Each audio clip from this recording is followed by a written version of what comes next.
dari Iya. Komnas HAM yang sebetulnya tugasnya adalah bukan untuk ngurusin masalah pidana. Jadi keterangan saksi ini kan hanya petunjuk, Kang. Itu bukan merupakan barang bukti kalau terjadi di Magelang. Itu kejadiannya tanggal 7, Kang. Ya, kenapa tidak saat itu juga dilakukan langkah-langkah, misalnya kalau saya jadi suami, tangkap Iya. orang itu, tahan, ambil Iya. visumnya ibu, saya berangkat ke sana. Iya. Saya ngomong Iya, sama iya, Pak Kapolri, iya, Pak, iya. kalau kita mau Gimana, Kang? minta Iya, tolong sama Pak Uya-Kuya, Pak, ini semua beres. iya, PC diajak ngomong sama Akang, saya yakin, Kang, itu iya, akan cerita apa adanya. Ada apa di dalam tubuh Polri. Nah, tentunya iya. ini yang menjadi pekerjaan rumah buat Kapolri. Kasus Sambo ini menjadi pintu masuk untuk mereformasi Polri. Jangan korbankan institusi untuk melindungi anggotanya yang salah. Kalau kasus ini nanti ternyata tidak sesuai dengan ekspektasi Bapak Presiden, saya sangat yakin Pak Presiden akan mengambilkan langkah-langkah penting untuk bagaimana Iya, mereformasi Polri ya, mulai dari pimpinan iya, teratas sampai dengan iya. sistemnya. Dari Pasadena, California, Amerika Serikat, selamat malam, dan juga dari Jakarta, Indonesia, selamat pagi. Kita bersama Bapak Komjen Dr. Andes Ito Sumardi Junis Sanyoto, betul? Iya betul Kang, ya. Oke. Saya manggilnya Pak apa Bang nih? Akang aja lah, Iya, iya, iya, iya, iya, iya, iya, iya. Oke. sama-sama orang Sunda. Oke. Aku manggil Kang Ito nggak apa-apa nih? Wah nggak apa-apa, dengan senang hati. Oke, oke, oke. Kang Ito ini adalah dulu waktu itu adalah Kepala Badan Reserse Kriminal Mabes Polri, jadi Kabar Eskrim ya? Iya betul Kang. Kabar Eskrim, oke. Pada saat itu jadi Kabar Eskrim di eranya Pak SBY ya? Betul, betul. Oke, menggantikan Komjen Pol Susno Duaji waktu itu ya? Ya, betul. Yang terkenal itu. Oke, yang dulu Teman teman saya, teman saya. Susno Duaji ditangkap dulu kasusnya, kasus Ya, apa dulu ya? masalah pemilu lah, pemilu ya. Iya, pemilu, iya, iya, iya. Ya. Yang nangkep juga teman saya waktu itu, Siapa Pak tuh? Jenderal Ricky Sitohang. Si Tohang, iya iya betul Pak betul. Ricky Sitohang, iya, iya, Ya. iya, iya, iya. Dan juga pernah menjadi Kors ahli Kapolri ya. Pernah Kang. Pernah Pernah. jadi Kapolda di 2 daerah dulu, di mana aja, Kang? Di Riau sama di Sumsel Kang. Oke, Riau dan pernah Sumsel. jadi Riau sama Sumsel, Uh, dan pernah jadi Duta Besar Republik Indonesia untuk Myanmar ya. ya, 4 tahun setengah. Sebelum Myanmar berantakan ya. Iya, soalnya Iya, saya iya, tinggal. iya. Jadi berantakan dia. Iya, iya. Oke, kita kali ini akan membahas soal kasus Verdi Sambo, karena Kang Nah, Ito ini kan juga dulu adalah Kabar Eskrim, di mana sekarang kasus Verdi Sambo juga ditangani oleh Bareskrim. iya betul. Oke. Nah, Kang Ito Sumardi sebut kendala kasus Verdi Sambo, masalah hierarki. Katanya jika lawan atasan, karir terhambat. Iya, Oke, iya. soroti sanksi Sambo CS. Hmm, Kang Ito bilang sebut kekhawatiran para tersangka soal karir. Katanya itu iya. pelajaran. Oke, gimana nih, Kang? Ya, pertama kan kasus Iya, ini sebetulnya kasus sederhana ya, Kang Uya ya. iya, iya, Jadi sebetulnya ini kalau iya, tidak dikaburkan, ya, misalnya tidak iya, iya, direkayasa, semua udah selesai. Cuman iya, masalahnya ini kan menyangkut orang dalam, ya. Masalahnya iya, orang dalam ini. Nah, di dalam itu kan ada hierarki ya. Jadi di dalam iya, organisasi Polri yang tentunya kita mengacu pada iya, organisasi militer, itu ada namanya iya, hierarki, kemudian ada juga loyalitas, ada juga iya, esprit de corps ya. Nah, iya, sekarang kalau yang kasus Sambo ini memang menariknya kenapa? Karena di sini yang terlibat itu kan ada yang terlibat langsung iya, dan ada iya, yang terlibat tidak langsung, semuanya melibatkan anggota. Jadi kalau iya, orang bilang berjamaah lah ya. iya, Nah, iya, iya, tentunya iya, di sini kalau saya melihat dari komunikasi saya dengan adik-adik ya, saya masih bisa komunikasi dengan laksana di iya, lapangan ya. Itu ada kendala yang iya, iya, istilahnya bagaimana kita sebagai bawahan itu sekarang mereksa atasan kita.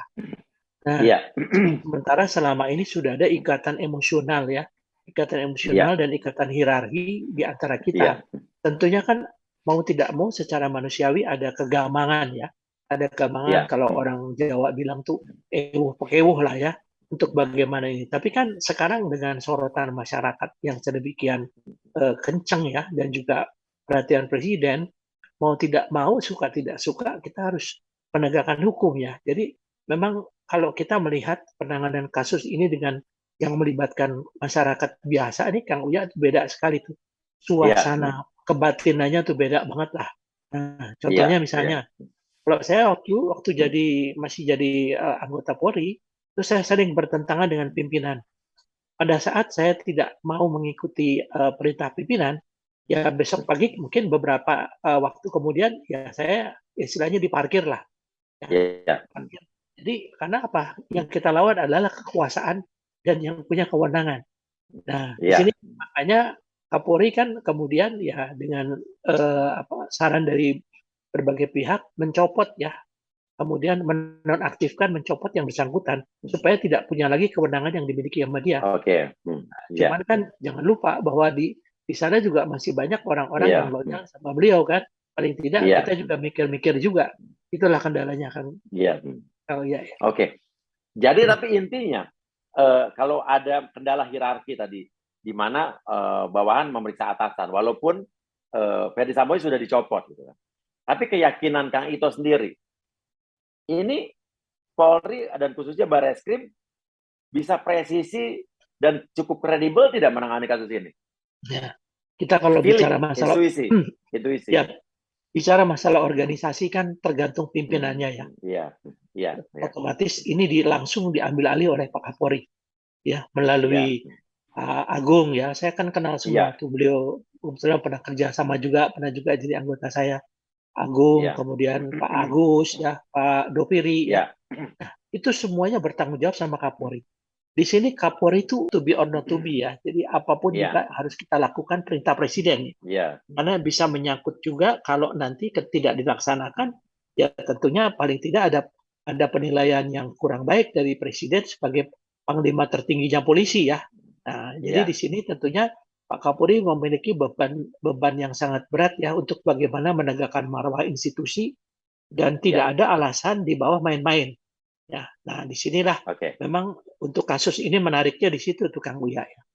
iya, Saya sangat optimis bahwa ini akan bisa dilakukan, tetapi kan kita lihat sekarang kan keterlibatan Sambo ini bukan hanya kasus pembunuhan iya, berencana dan pembunuhan aja, ditambah lagi iya, sekarang dengan obstruction of justice. Berarti iya, ada obstruction panjang of lagi. justice. Ya, Iya, ada iya, panjang lagi karena kan di situ orang-orang yang terlibat 97 orang.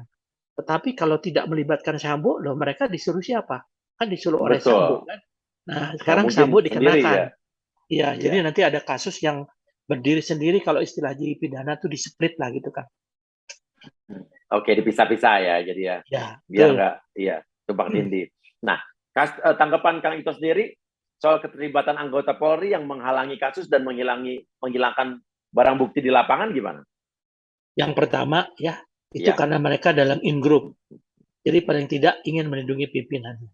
Yang kedua, iya, iya, ya iya, karena iya, atas iya, dasar perintah. iya, Atas dasar iya, perintah. iya, iya, Yang iya, iya, ketiga, ada yang loyalitas. Ya, loyalitas iya, berharap mungkin kalau iya, kita bisa membantu, kalau selamat kita juga iya, dapat iya, apa iya, nama iya, reward lah ya. Kalau nggak selamat ya seperti iya, sekarang. Yang keempat ini dia nggak tahu apa-apa sama sekali karena dia menjalankan apa yang dilakukan sesudah skenario itu dilakukan gitu kan. Ini yang kasihan, itu yang paling banyak ya. Jadi setelah dia iya, tahu bahwa kasus ini di skenario atau direkayasa, baru mereka menyesal. Tapi kan Pak Kapolri sangat iya, komit ya, 97 iya, orang ya, nggak iya, main-main yang dilibatkan itu iya, iya, semua yang terlibat. iya. Nah, tinggal nanti dipilah-pilah di dalam sidang kode etiknya. Demikian Pak. Oke, oke. Nah, terus kalau masalah sidang kode etik Polri, ya, yang jadi tersangka ini gimana kira-kira? Kira-kira bakal bisa presisi nggak? Oh, yang jelas kalau sidang kode etik ini kan, apalagi ini nggak lazim nih, Kang Uya ya. Iya, iya, betul, Biasanya betul. sidang etik itu tertutup. Sekarang Iya, terbuka. Kemudian sekarang semua masyarakat bisa lihat ya. Nah, tentunya kan kalau di dalam Perkap Kapolri nomor 7 ya, nomor 6 tahun 2022, nomor 7 sorry ya, itu disebutkan bahwa mereka punya hak banding. Tetapi yang iya, menarik di sini Kapolri punya hak PK, peninjauan kembali. Jadi kalau Kapolri iya, menganggap bahwa yang dibanding itu orang misalnya dibebaskan ya, kemudian Iya. atau dia diringankan hukumannya, Kapolri bisa merubah. Iya. Contohnya itu kan kasusnya AKBP Brotoseno ya, yang sudah Iya. jelas-jelas dia Iya. dibebaskan, sekarang dia dipecat ya. Nah, tentunya ini Iya. sekarang yang ada klasifikasinya ya, Pak ya. Ada yang tadi terlibat langsung, ada yang tidak terlibat langsung, ada yang memang tidak tahu.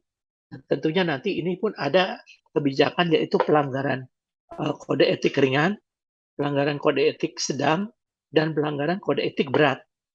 Yang berat ini pasti di PTDH. Nah, Iya. kalau yang sedang itu biasanya demosi. Demosi itu bisa turun pangkat, bisa mungkin pangkatnya ditunda, bisa pendidikan karirnya ditunda. Kalau yang ringan ini biasanya ya dikerem lah Iya. istilahnya Iya. selama 14 hari misalnya ya.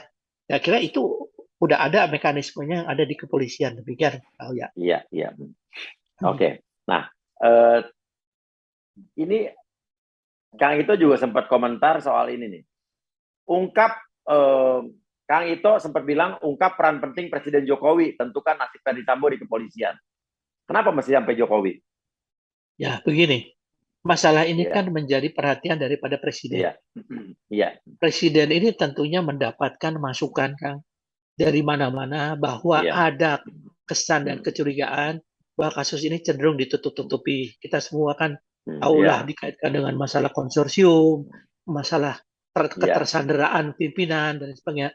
Iya. Makanya kan Pak Presiden sampai 4 kali atau 6 kali ya sampai mengingatkan Iya. jangan ditutup-tutupi. Nah, kalau kasus ini nanti ternyata tidak sesuai dengan ekspektasi Bapak Presiden, saya sangat yakin Pak Presiden akan mengambilkan langkah-langkah penting untuk bagaimana Iya. mereformasi Polri ya, mulai dari pimpinan Iya. teratas sampai dengan Iya. sistemnya. Nah, di sini memang kita semua bersyukur. Kenapa? Karena seorang presiden saja sampai harus memperhatikan untuk masalah sekelas Iya. Sambo ya. Ya, karena apa? Iya. Iya. Karena tadi desakan masyarakat, saya kira itu mungkin. Iya. Kan. Oke. Nah, jadi itulah intinya peran Jokowi. Ya. Karena sampai bilang Jokowi bilang bahwa intinya mengungkap kasus ini sampai tuntas gitu ya. Ya, nah, betul. Permasalahannya kalau emang kepolisian bisa katakanlah presisi dalam hal ini, akhirnya nanti kan pasti akan P21 dan akan disidangkan. Tapi kan pas persidangan nanti polisi sudah tidak turut campur tangan lagi. Ya, itu betul. Balik lagi ke jaksa, JPU, hakim dan lain sebagainya. Ya. Dan di mana itu tidak langsung di bawah presiden. Kalau Kapolri kan di bawah presiden langsung gitu kan. Ya. Nah, kira-kira seberapa persen keyakinan bahwa proses persidangan itu bakal bisa fairness, bisa jujur, adil? Nah, kalau kita lihat sistem peradilan pidana ya, Pak Uya namanya criminal justice system. Polisi itu kan nyidik. Dia bagaimana membuat terang satu perkara, mengumpulkan alat-alat bukti, mengumpulkan barang bukti sesuai dengan pasal 184 KUHP untuk bisa menentukan apakah unsur-unsur pidana yang disangkakan terpenuhi. Nah, kalau sudah jaksa kan pasti memberikan petunjuk ya selalu dengan P18, 19 sampai P21. Kalau sudah P21 tahap 2 berarti tersangka maupun berkas sudah diserahkan, tugas polisi selesai. Nah, di sini sekarang diambil alih oleh jaksa nih. Nah, sekarang kan masalahnya jaksa kan sekarang sudah ada juga Komjak ya, Komisi Kejaksaan Pak Barita yang mengatakan akan mengerahkan 30 jaksa nih nggak kira-kira nih untuk mengawal kasus ini. Nah, nanti kita rame-rame masuk polisi juga kita lihat apakah nanti di dalam proses persidangan itu dalam berkas-berkas alat bukti dan barang bukti yang kita serahkan itu berkurang atau tidak. Apakah ada yang mungkin beda ceritanya? Nah, tentunya kita juga bisa menyampaikan semacam satu pendapat gitu ya. Nah, nanti semuanya ini dirangkum yang menjadi tanggung jawab adalah ya yang mewakili suara Tuhan, hakim. Nah, tinggal nanti hakim apakah menguasai mendengarkan suara Tuhan ataukah mendengarkan suara yang bukan Tuhan, setan mungkin kan ya. Nah, tapi saya yakin lah karena yang awal ini masyarakat termasuk kita semua termasuk Kang Uya juga saya yakin mungkin lain lah. Karena di masalahnya luar biasa lah ya. Iya, iya. Nah, Kalau menurut Kang Ito sendiri ya, intuisi sebagai kabar eskrim, mantan kabar eskrim. Ini kan kasus awalnya dibilangnya pelecehan. Ya. Terus sama polisi sudah dinyatakan tidak ada pelecehan. Ditutup kasusnya. Ya. Yang akhirnya bergeser ke motif, bukan ke motif, ke pembunuhan berencana 340. Ya. Namun setelah ditutup oleh polisi, dibuka kembali oleh Komnas HAM, bilangnya ini adalah pelecehan. Bahkan sampai sekarang ke pemerkosaan. Ya. Menurut Kang Ito, Ya. apa? Ada nggak di sini pelecehan dan pemerkosaan? Yang pertama ya, kalau Insting, kita mau, kalau namanya bilang bahasa gaulnya, namanya juga usahe, ya. Namanya usahe. Iya. Kalau Iya. saya insting sebagai mantan kabar eskrim, orang yang lama di reserse, ini sesuatu yang mungkin sangat ganjil ya kan, boleh dikatakan nggak mungkin lah. Contohnya gini, kalau kita lihat, kebetulan saya juga ya berkenan sama adik-adik kan, saya juga bisa melihat ya. Kita juga udah lihat di media itu ada CCTV yang di rumah Saguling kan. CCTV yang di rumah Saguling, waktu namanya Ibu Putri datang dengan grup, kan si almarhum santai, dia bawa ransel gendong, diserahkan dia ke belakang. Terus yang masuk pertama kan FS dulu, tadi Sambo. Kemudian mereka semua di PCR. Kemudian mereka keluarkan damai-damai, tidak ada kesan sesuatu yang tegang. Kemudian baru terjadi sesuatu yang besar gitu ya. Ya, yang kedua, kalau memang terjadi di Magelang, ya, kalau terjadi di Magelang, itu kejadiannya tanggal 7 kan. Ya. Kenapa tidak saat itu juga dilakukan langkah-langkah, misalnya kalau saya jadi suami, tangkap orang itu, tahan, ambil visumnya ibu, saya berangkat ke sana. Saya cek dong di sana dong. Nah, di sana nggak ada CCTV, nggak ada visum et repertum, hanya berdasarkan keterangan orang-orang yang dekat. Jadi keterangan saksi ini kan hanya petunjuk, Kang. Itu bukan merupakan barang bukti. Yang bukti yang tidak terbantahkan, beda kalau ada CCTV. Nah, ini tiba-tiba dimunculkan oleh Komnas Perempuan, Komnas HAM. Ya. Menurut saya begini ya, ini ada sesuatu yang diskriminatif dari, mohon maaf nih, saya mengoreksi Komnas Perempuan. Kan dari pihak orang tuanya Joshua juga ibu, seorang ibu ya. Kenapa tidak didengarkan juga? Dan kenapa kok ada namanya rekomendasi dari Komnas HAM yang sebetulnya tugasnya adalah bukan untuk ngurusin masalah pidana. Memang kita maklum lah, Komnas HAM kan diminta tolong oleh polisi, diharapkan untuk bisa menjadi media bagi rakyat. Tetapi tidak berarti merekomendasikan dugaan kuat terjadinya ini. Nah, kalau orang bilang dugaan kuat itu harus ada alat buktinya, harus ada barang buktinya ya. Tapi kan visumnya tidak, kemudian tempus delicti waktu kejadiannya. Itu kan berarti tanggal 7. Ya, tanggal 7. Kenapa sudah sekarang diproses dengan ancaman hukum yang berat, tiba-tiba muncul. Nah, itu yang tadi saya bilang, namanya adanya juga usaha. Bagaimana usaha kan untuk meringankan kan, tentunya ya, meringankan daripada ya namanya suami ya, dimanapun juga kan istri juga ingin berusaha supaya suaminya itu tidak mendapatkan satu sanksi yang berat. Itu menurut penilaian saya. Tapi kalau dari pengalaman saya, itu menurut saya suatu hal yang mustahil lah. Dan kalau dibuat-buat, kalau dibuktikan pun juga akan sulit. Itu yang namanya alibi kan. Makanya ini kan kenapa di dalam pidana itu motivasi itu tidak menjadi penting. Karena motivasi itu bisa dibuat untuk orang meringankan apa yang dilakukan perbuatannya. Ini kan motifnya. Tapi motivasi itu bisa meringankan hukuman. Ya tergantung hakim nanti kan motivasi atau motif ya Kang ya. Ini kan jadi dibuat satu cerita sekarang. Ceritanya kembali lagi. Kalau tadinya udah mental yang perkosaan atau pelecehan di Duren 3, sekarang kembali dibuat mundur kan. Magelang kan. Nah, padahal kan ini kasus sudah jalan gitu. Jadi saya kira mungkin ya kalau dari Polri itu ya kita akan menghormatilah rekomendasi dari Komnas HAM dan Komnas Perempuan. Tetapi tentunya polisi juga akan mendasarkan kepada alat bukti dan barang bukti. Kalau alat bukti dan barang buktinya nggak ada, ya nggak mungkin lah ini diteruskan menjadi satu kasus ya. Atau sesuatu yang harus disidik. Itu kan ya. Jadi Kang itu menyayangkan nggak pernyataan dari Komnas HAM dan Komnas Perempuan yang akhir-akhir ini justru ibaratnya bertolak belakang dari apa yang sudah beredar sebelumnya gitu? Saya sih nggak menyayangkan, tapi prihatin aja gitu ya, kan lembaga negara ya. Iya, Sebetulnya dalam iya, menyampaikan status statement kan ini suara pemerintah ya kan ya ya. Paling iya, tidak ya harus kita pertimbangkan dulu mungkin dengan penyidik ya. Kalau kita gini mungkin penyidik bilang, wah janganlah. Nanti kan ini kan alat buktinya nggak ada, barang buktinya nggak ada. iya, Nah, dia akan menjadi isu liar lagi kan. Nah sekarang akhirnya kan, wah netizen masyarakat udah pada ngegeruduk semua tuh Komnas HAM iya, sama ini. Kemudian muncul lagi sekarang dengan berita dari Komnas HAM menyampaikan bahwa ada konsorsium ya, bahwa Sambo itu iya, iya. mafia. Ya itu ya. Jadi akhirnya seperti apa pembelokan isu jadinya ya. Nah, itu yang kita sayangkan lah. Nah, kalau dari kacamata Barreskrim dan mantan Kabar Eskrim, andai kata memang ada rekonstruksi yang akhirnya janggal atau akhirnya bertentangan dengan BAP sebelumnya, kira-kira yang harus dilakukan, kan saya nggak ngerti, kan saya bukan polisi, sama penyidik dan polisi apa? Iyain aja dulu, apa ada tindakan-tindakan langkah lebih lanjut? Harusnya gimana sih? Gini Kang, kita mesti Iya, paham dulu ya, rekonstruksi itu apa sih? iya, Ini iya, masalahnya orang nggak paham kan. iya, iya. Rekonstruksi itu bisa dilakukan dan bisa juga tidak dilakukan. Itu pasal 66 ya KUHP Iya. menyebutkan. Jadi bisa dilakukan, bisa tidak dilakukan. Kenapa?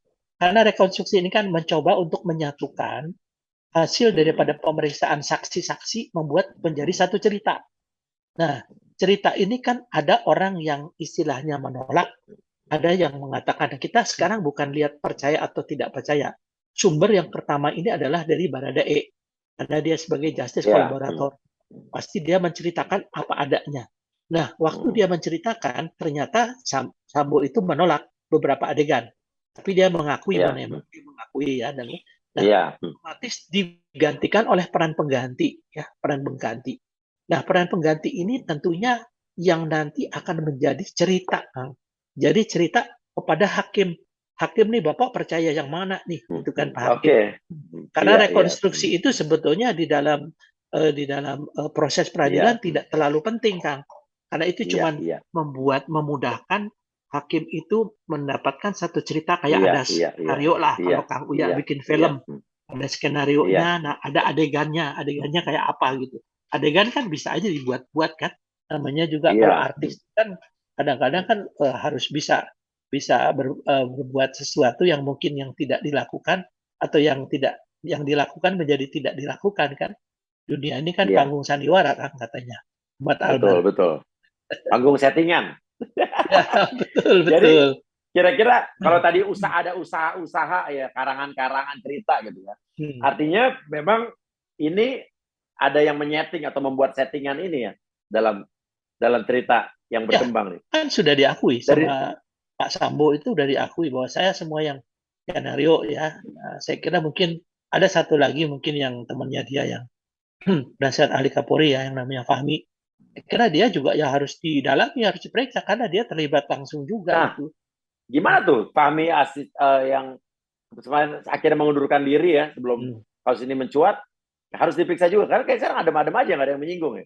Saya kira kan gini, ada hal-hal yang Iya, mungkin iya, Kang Uya yang tidak iya, disampaikan iya, semuanya kepada iya, umum ya. iya, iya, Itu iya, iya, semuanya iya, sedang berproses, sedang iya, berproses. iya, Jadi iya, percayalah bahwa semua yang terlibat iya, yang sesuai iya, janji Kapolri itu tidak ada pandang bulu lah ya.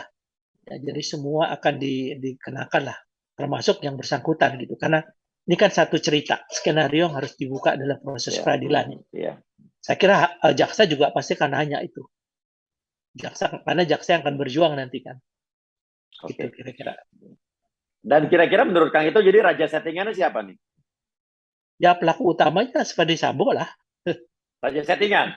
Iya dong kan. Raja settingan bukan uya-kuya lagi ya. Udah. Sebetulnya Kan orang-orang satu bilang, Kang. Saya jujur iya, Kang, punten. iya, Saya ngomong iya, sama iya, Pak Kapolri. iya, Pak, iya. kalau kita mau Gimana, Kang? minta tolong sama Pak Uya-Kuya, Pak, ini semua beres. Iya, Kenapa? iya, Orang kalau namanya di bawah hipnoterapi, kalau nggak salah ya Kang ya, iya, iya, iya. hipnoterapi itu kan dia menceritakan apa yang dilakukan meskipun secara pro justisia tidak boleh. Tapi itu bisa Tinggal jadi tidak bisa petunjuk. masuk BAP. Betul, Tapi betul. itu bisa petunjuk, Kang. Kenapa kok tidak dilakukan? Nah, sekarang kan masalahnya satu, Kang Uya mau apa Ya. enggak? Karena dulu Oke, Kang Kang. Akang pernah saya minta tolong, tapi Akang takut karena yang diminta tolong itu teroris dulu kan. Ingat nggak dulu? Kasus Rengas Dengklok, ingat, Kang? Iya Kasus betul Rengas kan. Dengklok. Saya Iya, dijemput sama Densus 88, betul? kan suruh saya tuh. Yang Iya, nyuruh iya. saya Tapi itu. akhirnya saya bikin show Eh, aja di ruangan dulu iya sama betul, sama betul. anggota-anggota. Saya hipnotis anggota-anggota dulu, ingat kan ya? Ya, Iya betul. ingat tuh. Itu kan Waktu saya saya masih masih di kabar SCTV. eskrim. Oh, itu berarti Saya zaman Kang itu ya? teman saya kabar eskrim Oh, dulu. iya, iya. Saya dijemput Hipno. Densus 88, Kang, dulu. Karena saya menarik gitu, saya Iya, iya, menarik. Saya iya, bilang, ini kalau begini kita paling tidak punya iya, cerita gitu. Kalau orang mau iya, skenario, iya, dia akan iya, cerita. Contohnya ya Kang iya, Punten nih, iya, PC, iya, PC diajak ngomong sama Akang, saya yakin Kang iya, semua iya, seluruh Indonesia Raya nih, iya, mungkin dunia juga lah, karena saya juga dihubungin beberapa iya, dubes ya, nanyain kasus ini, itu iya, akan cerita apa adanya. Ya paling tidak iya, bisa menjadi satu petunjuk lah menurut saya ya. Cuman ya iya, iya, nggak tahu lah ya. iya, Mungkin iya, kan ini iya, kan iya, kalau dari iya, aspek hukum kan mungkin iya, nggak iya, iya. diperbolehkan gitu Oh, ya. jadi kan itu yang nyuruh dulu ya. Iyalah. Akhirnya saya hipnotis di kantor polisi tuh, anggota-anggota saya hipnotis dulu. Saya tahu kan saya ngikutin Iya, iya, terus kan. iya, iya. Saya juga baru kemarin selesai hipnotis di KJRI LA kemarin, Konjen. Ya. Kemarin baru. Nah, sebetulnya Oh. ada satu cerita juga, Kang, di kasus Ferdi Sambo ini. Kemarin saya sebenarnya sempat menghadap dan dipanggil oleh, tapi saya nggak mau sebut namanya. Ya, oke. Itu beberapa saat sebelum akhirnya Baradae mengaku. Jadi saya sempat ketemu, cuma saya nggak mau cerita panjang. Jadi sempat Oke. saya sudah ngobrol sebetulnya sama ada seseorang lah. Nanti kita ngomongin off air aja di sini, kan. Iya, oke, oke. Ya, ya, ya, ya, ya. Kita mau ngomong soal tim forensik ya. Tim forensik pertama Brigadir J menangis ke Komnas HAM. Nama dokter forensik itu harus kita pulihkan katanya. Terus ada lagi, sudah sesuai SOP, dokter forensik RS Polri yang pertama autopsi Brigadir J tak akan diperiksa tim sus katanya. Nah, itu gimana, Kang? Yang Ya. gimana Kak? Tadi barusan ada telepon masuk, Ya. sorry. Oke. Sudah sesuai dengan standar operasi dan prosedur, dokter forensik Rumah Sakit Polri yang pertama autopsi Brigadir J tak akan diperiksa tim sus. Terus habis itu kata lagi, rekayasa hasil otopsi dokter forensik yang pertama kali tangani Brigadir J ngaku bekerja di bawah tekanan. Gimana komentarnya? Nah, gini, saya kebetulan tahu betul itu masalahnya, Kang ya. Bahwa memang itu ada dua dokter perempuan ya, yang masih muda dan sangat idealis orangnya ya. Nah, jadi dia itu kalau di bawah tekanan bukan dalam arti profesionalismenya. Apa yang dilakukan itu 100% sama dengan yang ekshumasi ya, otopsi kedua ya. Nah, kemudian si dokter ini mengatakan, contohnya dia kan ingin memasukkan beberapa bagian tubuh yang habis diperiksa. Memang diperbolehkan ya dimasukkan ke perut ya, seperti otak supaya tidak cair, dimasukkan pas dulu. Tetapi demikian cepatnya, namanya autopsi itu 1 hari, pagi harus selesai, malam harus selesai, subuh langsung dibawa ke jenazah. Itu saja udah sesuatu yang tidak benar itu, Kang. Udah nggak benar. Paling tidak bisa 2 hari, 3 hari. Itu betul-betul di bawah tekanan dia. Tetapi apa yang dilakukan itu oleh dia betul-betul sesuai dengan kaidah-kaidah yang ada di dalam kedokteran forensik ya. Saya kira itu dibuktikan oleh hasil forensik kedua ya.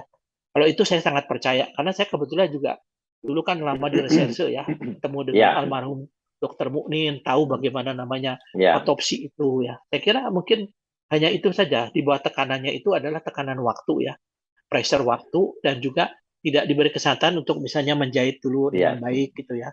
Kemudian jadi, semua serba tergesa-gesa. Oke. Jadi harusnya diperiksa apa tidak? Ya dia sudah diminta keterangan, Kak. Sudah diminta keterangan. Ya tentu kan sesama profesi, dokter yang senior itu menanyakan kan kepada dokter yang yang dua perempuan ini kan, dan dijawab, dan hasil kesimpulan dokter yang otopsi kedua mengatakan bahwa betul yang dilakukan itu sudah 100% sudah sesuai dengan apa hasil yang dari dokter yang kedua itu, kan. Oke. Nah, sempat juga Susno Duaji bilang bahwa katanya dokter yang memeriksa pertama itu harus dinonaktifkan. Apa komentarnya, Kang? Terus Pak Susno itu sahabat saya, teman saya. Iya. Kadang-kadang dia kalau Iya. ngomong tuh asal asal ngomong aja Iya. gitu. Iya, iya, Saya iya, kira iya. saya kira itu nggak benar lah. Nah, tapi Pak Susno udah Iya. meriliskan, saya juga Iya. sama-sama dia satu satu kita Iya. punya podcast dia Iya. POP ya, polisi Iya. o polisi. Lumayan Iya. sekarang udah mulai ini. Iya. Ya Pak Susno sekarang kan juga ya biasalah, kalau pertama Pak Susno kalau bicara tuh kan orangnya senang bergurau ya, senang Iya. bergurau. Jadi kalau dinonaktifkan, saya kira mungkin itu pertama karena kita masih menganggap bahwa otopsi itu adalah otopsi rekayasa, Kang. Rekayasa, ya. Setelah otopsi kedua keluar, benar-benar ya kita sangat menghargai. Dan kebetulan saya juga ketemu dengan dokter yang otopsi pertama ya dalam satu event yang tentunya saya melihat bahwa yang bersangkutan masih muda ya, kemudian juga ya sangat profesional lah. Ya, saya kira. Ya. Nah, ngomong Pak Susno Duaji, kan Pak Susno Duaji mantan kabar eskrim juga berarti sebelum Kang Ito ya, mengaku katanya mengaku diteror karena analisa kasus Verdi Sambo, bahwa sampai sebenarnya tempat ada berita juga kayak pintu rumah ditembak atau bener apa hoax itu, terus bisnis anaknya didatangi polisi dari Jakarta katanya, itu gimana komentarnya Kang? Kalau ditembak kayaknya enggak ya, nggak tahu siapa yang mau nyebar berita itu, tapi kalau didatangi ya ada dia punya satu usaha anaknya, ya saya kira mungkin tergantung daripada kita ya, apakah memang itu sebagai bentuk intimidasi terhadap kita, memang itu satu yang wajar gitu. Tapi kan kembali kepada masing-masing Pak Susno atau saya sulit juga menilai ya apa itu benar atau enggak. Tapi kalau menurut saya sebagai sahabat ya, mungkin itu Pak Susno sudah menyampaikan langsung ke Pak Kabar Eskrim. Pak Kabar Eskrim menjawab, wah ngarang itu katanya gitu kan. Nah, berarti kan ada sesuatu yang nyari-nyari lah gitu ya. Saya kira mungkin itu juga kita juga sangat subjektif kalau saya menilai dari kacamata saya gitu Kang Uya ya. Gitu Kang. Oke Kang. Ini kan tadi Kang kita juga sempat bilang akhirnya ini dikait-kaitkan dengan konsorsium. Nah, kita ada seperti kita sama-sama tahu sudah masif beredar bahwa ada skema grafik konsorsium 303 yang menceret nama Verdi Sambo dan anggota Polri lainnya. Tapi juga beredar skema lain. Nah, kita lihat juga ada artikel bilang polisi jadi backing judi online akan disikat. Keberanian Kapolri dianggap mirip dengan Jokowi. Kawal isu konsorsium 303, Puan Maharani dukung Kapolri copot petinggi Polri terlibat judi online. Temuan PPATK diduga ada aliran dana judi ke oknum anggota Polri. Konsorsium 303 judi dan dugaan tangan kanan Verdi Sambo urus setoran bandar. Nah, gimana nih, Kang? Komentarnya? Komentar saya jujur aja, kalau masalah konsorsium, saya juga nggak tahu ya. Karena kan konsorsium kan istilah yang diistilahkan oleh orang luar. Tapi kalau dikatakan bahwa judi masih ada, ya 1000% masih ada.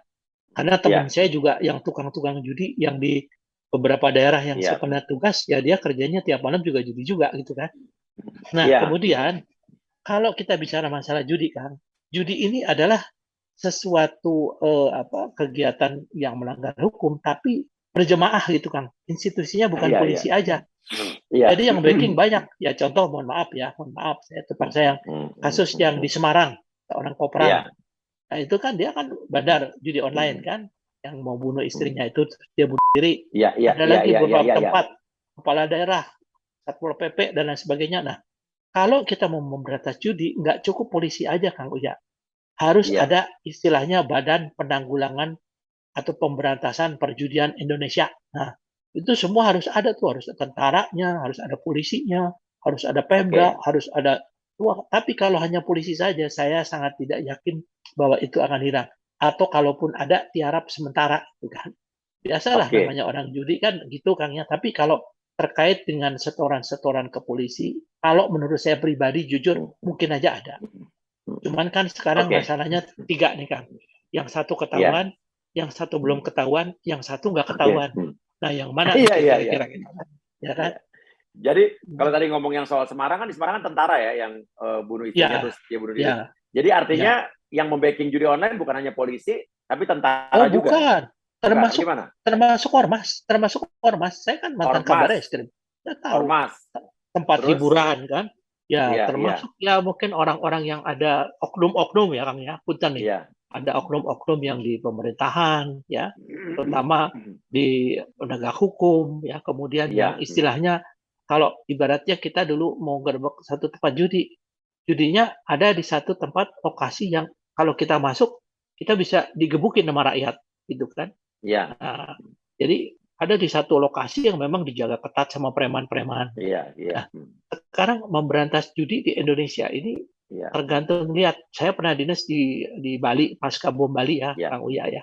Di sana ada namanya iya, tajen, tajen. iya, Tajen itu untuk masyarakat Bali itu udah seperti budaya gitu ya. Jadi kita main kucing-kucingan gitu ya. iya, Kita sekarang bagaimana mau menegakkan hukum sementara ada budaya. Tapi kalau yang judi online ini memang keterlaluan lah ya, karena memang kan iya, korbannya orang-orang kecil. Tapi kalau judi yang kelas-kelas gede itu, saya waktu itu ngerebek satu tempat. Providernya di oke, mana? Ada di di Thailand, mana? ada di Filipina, ada di Singapura. Gimana kita Iya, mau iya, menghapus iya, itu kan? Karena providernya itu kan nggak di Indonesia. Jadi ya saya iya, kira mungkin apa namanya perlu ada satu penanganan secara khusus, secara nasional ya. Kalau memang mau memberantas, atau kalau mau iya, dilegalin aja sekalian. Tapi seperti di mana iya, di Pulauan Seribu misalnya. ya seperti yang di negara kita yang sebetulnya Muslim juga, Malaysia ya. Saya baru Iya, pulang seminggu yang lalu dari Bangkok, Kang. Di Bangkok itu dilegalkan ya, iya, di iya, beberapa tempat ya. Kemudian di Filipina ya. Tapi kan iya, semua kembali kepada bagaimana iya, sistem negara kita ya, sistem hukum negara kita. Saya kira itu mungkin kan. iya. Sama aja kali ya kayak kayak ibaratnya tempat pelacuran dimusnahkan, akhirnya jadi ada apa namanya penjajah seksual Ya, online ya kan? iya, betul, Iya, betul. iya, Namanya usaha. Kalau usaha iya, kan iya, gitu iya, kan. Namanya perlu hidupkan manusia. Apakah dengan mereka dilarang misalnya sekarang dengan plat di lokalisasi itu, mereka mau makan dari mana gitu. Saya kan juga iya, iya, mendalami juga Kang ya, tempat-tempat iya, yang apa namanya iya, iya. yang di tempat-tempat hiburan kan ada yang namanya LC ya, Lady Company ya. LC, iya, iya, Begitu iya. mereka ditutup tempatnya, terus mau kemana? Wong kerjanya dia cuman nge-LC aja kan. Ya kan? Kecuali kalau ditampung sama Kang Uya, mungkin mereka senang gitu kan bisa jadi Oh iya, artis gitu manajemen of kan. LC. Jadi artis kan, jadi nanti Iya, iya, iya. Jangan jadi LC lagi ya. cantik-cantik juga kan. Banyak yang lebih cantik dari Iya. artis loh itu kan. Tinggal dikasih training aja ya. Iya, betul kan. Betul. Oke. Jadi Iya. kalau menurut Kang Ito tadi kan masalah judi online ada yang ketahuan, ada yang belum ketahuan, ada yang nggak ketahuan. Jadi skema judi online itu kira-kira hoax apa mendekati kenyataan? No, itu Kira-kira kenyataan, 100% kenyataan kenyataan. kan. Oke. Kenyataan. Jadi ada beberapa skema itu berarti emang nggak cuma satu bagan tapi emang ada beberapa skema ya. Hmm. Ya, yang buat itu pasti orang dalam juga lah. Nggak mungkin orang Iya, dengan kemampuan iya. membuat bagan. Itu saya juga kerjaannya Menganalisa dulu ya, gitu. ya, ya. Gitu. Cuman Oke. kan ini Iya. sekarang pertanyaan saya sebagai senior ya, sebagai purnawirawan, ada apa di dalam tubuh Polri? Nah, tentunya Iya. ini yang menjadi pekerjaan rumah buat Kapolri. Kasus Sambo ini menjadi pintu masuk untuk mereformasi Polri ya, Iya, iya, internal. iya, iya. Kalau Iya. kita mau baik, sekarang tinggal satu. Pertanyaannya mau apa enggak gitu kan. Nah, Iya. itu aja mungkin kan. Oke. Iya, iya, iya. Nah, analisa mantan kabar eskrim soal Putri akhirnya jadi tersangka. Kira-kira apa? Ada rencana Nah, khusus, strategi khusus? ini kan Putri ini kan sebetulnya termasuk saksi kunci menurut saya. Iya, Ada diskriminasi dalam masalah penahanan. Ya, yang iya. tadi saya bilang kan dia dilindungi dengan Komnas Wanita kan, yang Iya, mengatakan bahwa dia korban. Kan? Nah, iya, kalau korban, pertanyaan kita dari pertama-tama dulu LPSK sudah menawarkan bahwa Putri untuk didampingi kan, iya. jadi kan didampingi Saya sebagai digubris. Ya. korban, tapi tidak Iya, dilayani kan. Nah, kemudian iya, sekarang yang bersangkutan itu kalau kita lihat dalam pasal 21 memang disebutkan bahwa kalau tidak melarikan diri, tidak mengulangi, tidak merusak barang bukti, itu dapat ditahan. iya, Pasal 21 ayat 4-nya menyebutkan, kecuali untuk yang dikenakan sanksi lebih dari 5 tahun. Itu ada kecuali kan. Tadi iya, dapat ditahan, kecuali. Berarti kalau ada kecuali, iya, berarti mutlak kan. Nah, kalau iya, memang mau dengan status penahanan, digunakan lagi pasal 31 KUHP, Kang, yang iya, mengatakan bahwa pengacara, terdakwa, ataupun apa namanya hakim, ataupun jaksa bisa mengajukan memberikan izin untuk penangguhan penahanan. Penangguhan penahanan bukan berarti dia bukan tahanan. Dia tetap tahanan, tapi statusnya bisa tahanan kota, bisa tahanan rumah. Itu ada persyaratan-persyaratan. Tapi ini kan nggak jelas. Dia tuh tahanan apa gitu. Iya, betul. Nah, ya, sementara kalau kita bandingkan, analogikan dengan kejadian-kejadian yang banyak sekali menyangkut kaum wanita yang punya anak, itu kan betul. juga tentunya ada yang beda. Nah, di sini kan ada kesan masyarakat ada diskriminasi. Nah, tentunya ini juga perlu untuk dicermati oleh penyidik ya, untuk polisi. Jangan sampai kepercayaan masyarakat yang selama ini sudah meningkat pesat, Luntur. kemudian bisa tercederai lagi, luntur dengan gara-gara masalah ini. Iya. Ya, tentu ini pun akan saya sampaikan kepada Pak Kapolri melalui jalur saya. Ya, kita mengingatkanlah sebagai namanya senior, sebagai purnawirawan yang cinta Polri, ya kira-kira gitu kan. Walaupun itu kewenangan penyidik yang menentukan ditahan apa tidak ya. Oh iya, itu kewenangan penyidik. Kalau nanti udah di kejaksaan, kewenangan kejaksaan kan, penyidik nggak bisa apa-apa. Kalau sudah hakim kan sudah terpidana, itu udah nggak bisa lagi itu namanya penangguhan. Gitu. Kang, terakhir Kang, pesan kepada Polri, khususnya Kapolri atau pihak kemanapun soal kasus Ferdi Sambo ini kan. Pesan saya singkat aja Kang, jangan korbankan institusi untuk melindungi anggotanya yang salah, itu aja. Ya, artinya jadi, dengan spesifik anggotanya berarti Ferdi Sambo. Iya dong. Jadi siapa aja. Pokoknya jangan pernah mengorbankan institusi Polri untuk melindungi setiap anggota Polri yang salah. Yang kedua, lakukan reformasi segera untuk bisa memberikan kepercayaan masyarakat ini meningkat lagi, marwah institusi ini kembali menjadi institusi yang dipercaya oleh masyarakat. Gitu kan. Siap. Kang Ito, terima kasih banyak. Ini kalau bicara sama Kang Ito nih, sejuk sekali gak kayak bicara sama mantan polisi, mantan kabar eskrim nggak nih? Ya. Pokoknya kita bikin santai aja kan. Ya. Oke, sukses Kang. Salam hormat buat keluarga. Ya, sama-sama. Kita doakan semoga Kapolri bisa mendengarkan ini dan juga bisa presisi dan cukup profesional untuk penyelesaian kasus ini. Amin. Terima kasih Kang. Ya, Assalamualaikum. Waalaikumsalam warahmatullahi wabarakatuh. 2 menit saja, oh baby please don't go, agar dapat ku melepaskan semua.